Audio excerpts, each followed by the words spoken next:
went into the Smithsonian, and he's effectively now has some random person deciding what is appropriate for the Smithsonian to teach in terms of American history, things that don't offend parts of the MAGA base, right? So we're now literally reviewing parts of American history and parts of American culture to make sure it comports with Dear Leader and what the MAGA Can we address wants. some of those things that are in there? Because have you looked at some of the things that are being reviewed? Yeah, slavery was a bad thing that we could talk about. Okay. Like, he's not whitewashing slavery. So he's not? He's not. No, okay. he's not.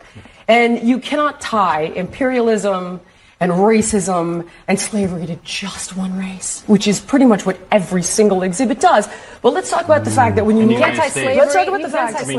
Slavery in America was. Do you realize that only less than 2% of white Americans owned slaves? But it was a system of white supremacy. You realize that slavery is thousands of years old? White people were Do you know the slave who owners. was the first race to try to end slavery? Well, what's controversial? I'm very surprised. This is an extraordinary exercise in historical revisionism. I'm really surprised. Do you realize that? Jillian, I'm surprised that you're trying to litigate who was the beneficiary of slavery. They're screaming at Jillian because Jillian just said something that is empirically true, that slavery is not a race issue. I mean, you know, the term slave means Slavic people, white people. That's where the English term slave comes from, because Slavic people were the first slaves that were encountered in the Western Hemisphere. That's like the epistemology of the actual word itself tells you that virtually every race has been a slave of some other race at some time or another.